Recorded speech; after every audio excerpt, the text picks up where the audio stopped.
তন্ময় তর্ক করতে জানে না, অল্পতেই হার মেনে যায়। একটি সাইলেন্ট কর্নার বেছে নিল, সেখানেই তিনজন বসলো। সাবিয়া বসে তন্ময়ের ঘামে ভেজা মুখ দেখে মন খারাপ করে ফেলল।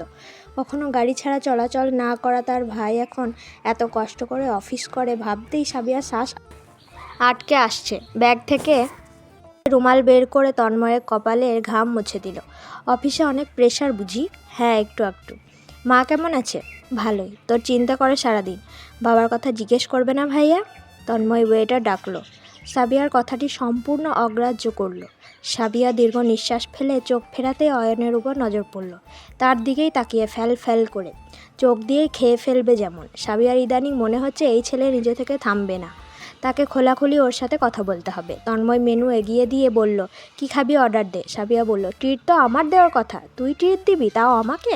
আমাকে এখনও ছোট ভেবে রেখেছ? আমার কাছে ছোট্ট তুই। ওয়েটার অর্ডার নিয়ে যেতেই তন্ময় এবার অয়নের দিক ফিরল। পড়াশোনা কেমন চলছে অয়ন?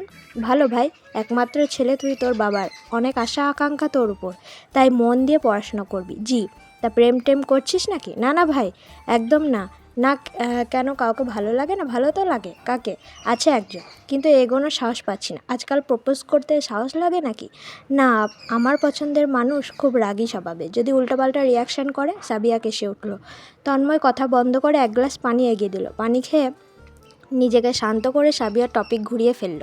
ভাইয়া, আমি কিছু পার্সেল নিব ওদের জন্য, এখন নিলে তো ঠান্ডা হয়ে যাবে, তাই ভাবছি ছুটি হলেই নিয়ে ফিরবো। ওদের আজ ট্রিট দিতেই হবে, আমার অপেক্ষায় নিশ্চয়ই বসে এক একটা। তন্ময় বলল, এই অরু পড়তে আসছে না যে? কি জানি, গিয়ে বলিস আজ টাইম মতো চলে আসতে। তুমি ওকে কেন পড়াচ্ছ? এভাবেই সারাদিন অফিস করো, বাসায় গিয়ে একটু রেস্ট করবা তা না? তুমি জানো অরু দেখা দেখি এখন দীপ্ত তোমার কাছে পড়তে চায়।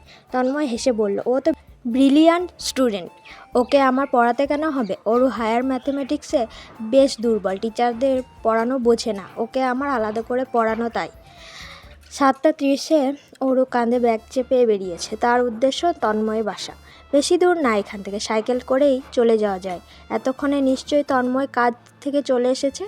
অরুর একটু সংকোচ অনুভব হচ্ছে, কিন্তু এত সংকোচ অনুভব করলে হায়ার ম্যাথমেটিক্সে আবারও 40-এর নিচে পাবে। তন্ময় ছাড়া সে কারো থেকে পড়া বুঝে না। তার টিচার্সরা তাকে হায়ার ম্যাথমেটিক্সে বোঝায় নাকি গরুর ঘাস খাওয়ায়, অরু বুঝে পায় না। তার তো ইচ্ছে করে সব কয়টা সাবজেক্ট তন্ময় থেকে পড়তে, কিন্তু তন্ময়ের সময় কই। আগের দিনগুলো মনে পড়তে লাগলো অরুর, যখন তারা সবাই একসাথে একই ছাদের নিচে থাকতো। তন্ময়কে ঘুম থেকে উঠেই দেখতে পেত। সন্ধ্যার পর তন্ময় সবাইকে পড়াতে বসাতো। কই সেই দিনগুলো? তাদের পরিবার না ভাঙলে বুঝি চলছিল না? এই দ্বন্দ্ব ঝগড়া বিবাদ না হলে কি পারতো না? অরু খুব করে চায় বড় চাচু আর বড় মায়ের জন্য ভুল বোঝাবুঝি শেষ হয়ে যায়। আর কত, 2 বছর তো হয়ে গেল, আর কত অপেক্ষা? অরু একটা 8তলা বিল্ডিংয়ের সামনে সাইকেল থামালো। তাকে চিনে দারোয়ান ঢুকতে দিল। ঢুকে সাইকেল লক করে লিফট ধরল। তন্ময়দের ফ্ল্যাট 5তলায়। সেখানে পৌঁছে কলিং বেল চাপল। দরজা খুলে দিয়েছে জবেদা বেগম, অরুর বড় মা। অরু ব্যাগ ফেলে জাপটে ধরল। ভেতরে আয় আগে। গলা জাপটে ধরেই ভেতরে গেল। চারপাশে নজর বুলিয়ে বলল, কই তন্ময় ভাই? আসছে বলল, তুই পড়তে বস, এখনই চলে আসবে। অরু টেবিলে বসে সরঞ্জাম তৈরি করছে।